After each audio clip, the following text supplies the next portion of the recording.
All right, I swear this is my last Chevy truck. No, that's not true either because I have a hard body I haven't even done yet. I have the RC four-wheel drive Chevy hard body that I have. And I'm in the process of trying to figure out what chassis I want to put that on.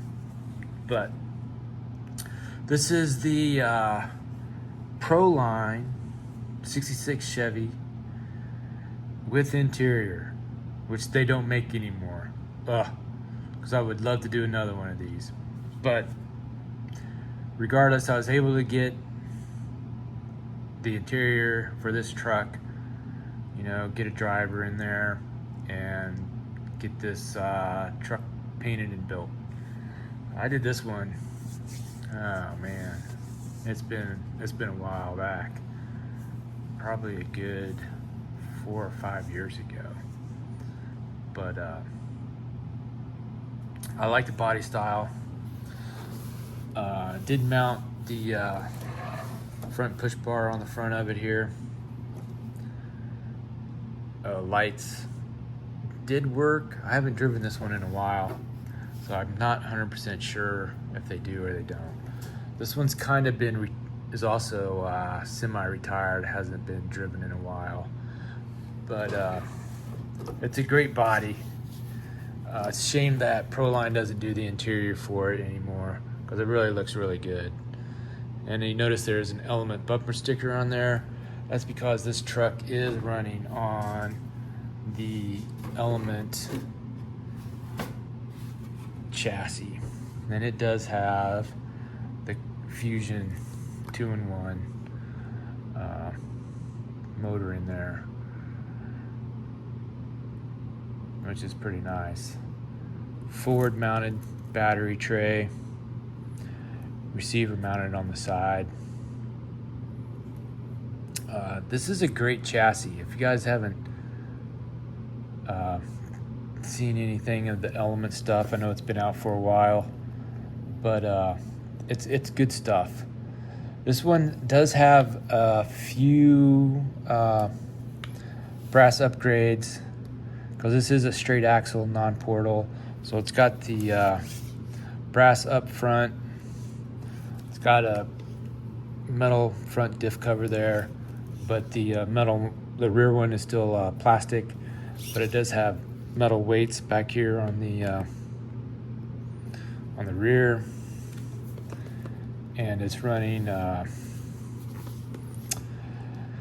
Amazon wheels on Proline BF Goodwrench. These are the KM3s, I believe, and solid foams. So there's not a lot of give in these foams. I had originally ran these on that Ford Bronco I mentioned back in a couple videos ago, which I no longer own. I sold that. It was the only Ford in the collection, so it kind of had to go. But these are great rigs, great shocks, nice centrally mounted transmission, goes straight into the diff. And I believe that this is running overdrive on the front. So it does have that. The front does have a metal bumper mounted.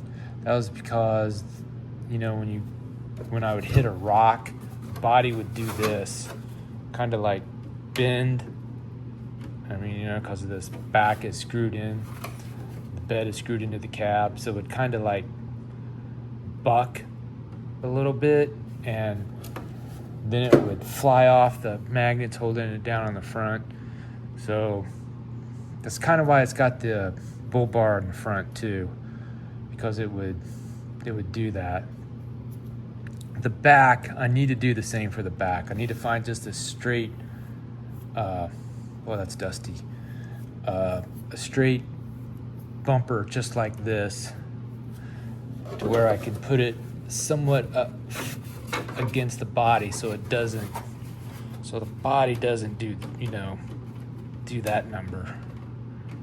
And if you're ever a kid, 70s or 80s, riding in the back of a pickup truck, you were always told never to put your fingers in between the bed and the cab.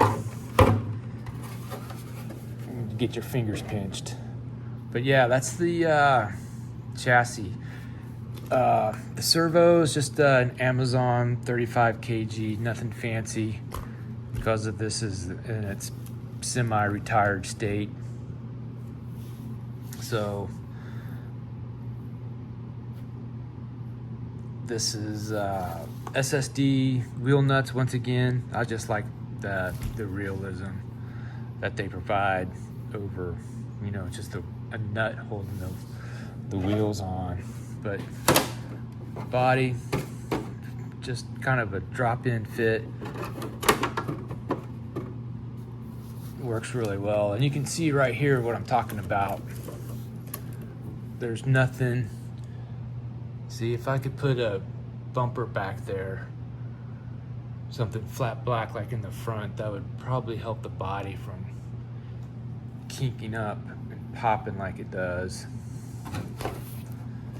Because it'll do that number when you back something up, and I don't like that. It's the only drawback to kind of having this two-piece system, but it works pretty well. I don't have this thing set up to run at night. No rock lights, no headlights, no tail lights. It's a day walker only, but still fun to drive during the day. It's still a good performer.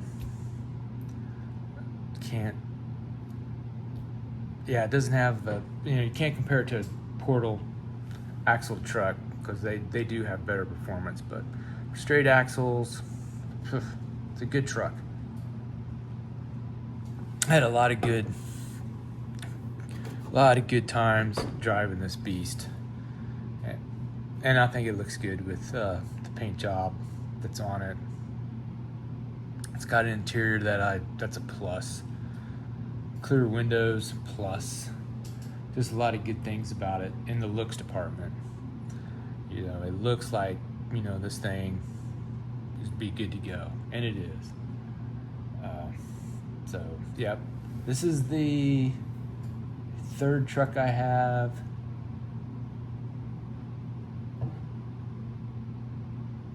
Out of 5 Chevys, the other 2 are Blazers.